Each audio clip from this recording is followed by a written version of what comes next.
For the first time ever, Canadian surgeons are using virtual reality to help in brain surgery. Doctors in Halifax have used a simulator to rehearse the removal of a brain tumor. Then, just a day after the simulation, the actual procedure was successfully performed on a patient. Joining us this morning from Halifax is Dr. David Clark, the neurosurgeon who conducted the surgery. Also joining us is Dr. Ryan Darcy, a neuroscientist who helped develop the technology. Great to have you both on. Good morning. Good morning. Nice to be here. Good morning. Good morning. Dr. Clark, tell me first of all, before we get started, how is the patient doing? Well, I'm pleased to report, Bev, that the patient is doing very well. She underwent her virtual reality surgery on Monday afternoon, had the real brain surgery, if you like, on Tuesday, and then was discharged the following day, Wednesday, yesterday. So I'm delighted to report that she's doing very well. And how helpful was it to be able to use this technology in advance to literally rehearse the maneuver? I think critical in any kind of preparation for surgery, and particularly in terms of brain surgery, the more we know beforehand, the better we are able to perform.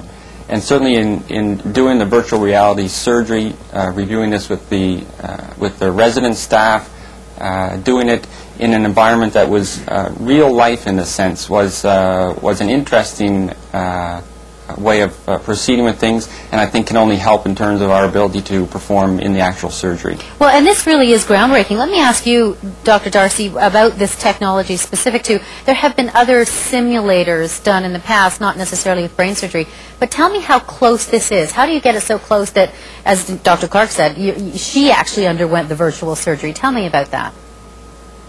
Well, that's an excellent question, and you're quite correct that what makes this very noteworthy is the fact that it's the first simulator to do brain surgery, and the other thing that you talked about is the fact that what we've tried to do is really make sure that it is specific to the individual patient. So when I first actually had learned about this project, I was quite taken with it, and the easiest way for me to understand it was to think about a flight simulator. And of course, when you go to convert that sort of technology to a patient and a neurosurgical situation, the first thing you have to ask yourself is, what are you going to simulate? The answer came from magnetic resonance imaging, or MRI. So basically what we did is we took a series of MRI scans, and these were very sophisticated scans of the anatomy of the patient, the function of the patient, the critical regions that we needed to know where they were, and then we actually put that into the simulator so that the simulator basically shows that individual person's anatomy, all their key areas, areas responsible for movement, language, all the things that are of concern. And then we would actually show that image in 3 dimensions so the surgeons would see in real life a pulsing brain from the patient, and then actually be able to feel what it would feel like to be able to interact with that tissue. So you could actually say that you're not performing, or you're not creating a virtual surgery on somebody's brain. You're doing a virtual surgery on this specific patient's brain because of the mapping. I think this is a critical point, Bev, because the information that's put into the simulator is not just a generic kind of set of data.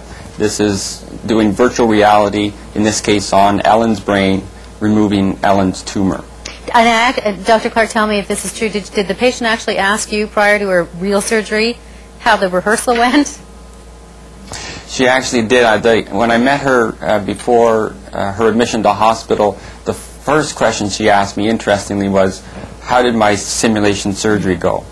And I thought that was interesting in a way, because not only did it give her comfort in terms of the fact that I was able to report that it went very well, but I think it also gives important information about what becomes important to the patient. And what becomes important to the patient is the fact that we are able to do this surgery in a virtual reality environment and provide that assurance that we have gone through it and rehearsed it, and are then able to proceed in the safest way possible. And there are much broader implications for other surgeries down the road too. Thank you both, doctors, for being here to chat about it.